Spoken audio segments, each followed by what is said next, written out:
সন্মিলন আৰু সদৌ অসম গোৰ্খা ছাত্ৰ সন্থা BTAD ক্ষেত্ৰীয় সমিতিৰ এই জাতীয় অভিৱৰ্তন ইয়াত আমি অনুষ্ঠিত কৰিলোঁ নিগাছিত।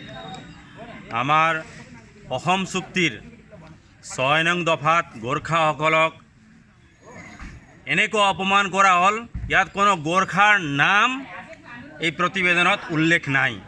গতিকে অসমত বিজেপি চৰকাৰ থাকোঁতে তেওঁলোকে যিমান আশ্বাসন দিছিলে, তেওঁলোকে যিমান প্ৰতিশ্ৰুতি দিছিলে আমাক, সেই প্ৰতিশ্ৰুতি তেওঁলোকে ক'ত পেলাই থৈছে।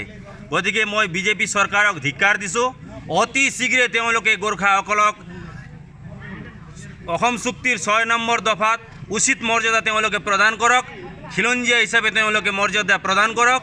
অন্যথা আমি অহা বিধানসভাৰ ইলেকশ্যনৰ ইয়াৰ প্ৰতি উত্তৰ দিবলৈ দেশৰ আৰু আমাৰ ৰাজ্যৰ কাৰণে আমি হিংসাত্মক ঘটনাত কোনোদিনে জড়িত নহয়। যদি এই ৬ নম্বৰ দফাত অসম চৰকাৰে আৰু ভাৰত চৰকাৰে গোৰ্খাসকলৰ দাবী নামানে, গোৰ্খাসকলক সন্মান সহকাৰে অসমীয়া খিলঞ্জীয়া হিচাপে যদি ইয়াত স্থান নিদিয়ে, তেনেহ'লে গোৰ্খাসকলে আন্দোলনৰ বাবে সাজু। আৰু এই আন্দোলন দমন কৰি অসম চৰকাৰে দেখাওক, যদি গোৰ্খাসকলে আন্দোলনৰ কাৰণে ৰাস্তাত আহে, কোনো চৰকাৰে ইয়াত আন্দোলন সমাপ্ত কৰিব নোৱাৰে। বিপ্লৱ শৰ্মা ডাঙৰীয়াৰ এই হাই ভোল্টেজ কমিটিত যিসকল সদস্য আছে, গোৰ্খাসকলৰ ইতিহাস নজনা সদস্য আছে নেকি? তাত গোৰ্খাসকলৰ আজিলৈকে অসমৰ কাৰণে দেন নাই নেকি? ভাৰত ৰাষ্ট্ৰৰ কাৰণে দেন নাই নেকি?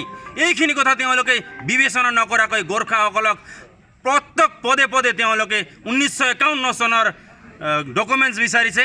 আজি আমাক গোৰ্খাসকলক হেয় প্ৰতিপন্ন কৰিছে। ইয়াৰ কিন্তু প্ৰত্যুত্তৰ দিবলৈ গোৰ্খাসকল সাজু। আৰু আছুৱে গোৰ্খাসকলক ওপৰত কৰা বঞ্চনা, লাঞ্ছনা আৰু ষড়যন্ত্ৰৰ কাৰণে তেওঁলোকে সাজু হৈ থাকক বুলি মই সকীয়াই দিছোঁ। গোৰ্খা জনগোষ্ঠীক ইতিহাস নিষেধ কৰাৰ ষড়যন্ত্ৰ কৰিছে আৰু আমি এই ষড়যন্ত্ৰ কোনো পধ্যেই মানি ল'ব নোৱাৰোঁ। অতি শীঘ্ৰে গোৰ্খাসকলক সন্মান সহকাৰে অসমীয়া খিলঞ্জীয়া হিচাপে তেওঁলোকে স্বীকৃতি দিয়ক। আৰু অসমৰ গোৰ্খাসকলক গোৰ্খা ডেভেলপমেণ্ট কাউন্সিল নহয়, গোৰ্খা ডেভেলপমেণ্ট কাউন্সিল আমাক দি পেলাই ললিপপৰ ৰাজনীতি কৰিব নোৱাৰে। গোৰ্খা অট'নমাছ কাউন্সিল হিচাপে আমাক গোৰ্খাসকলক প্ৰদান কৰক, স্বায়ত্তশাসিত পৰিষদ প্ৰদান কৰক। ইমানেই মৰম আছে, তেনেহ'লে আমাৰ দাবীসমূহ, ন্যায্য দাবীসমূহ তেওঁলোকে সন্মান সহকাৰে সমাধান কৰাৰ কাৰণে আগুৱাই আহক।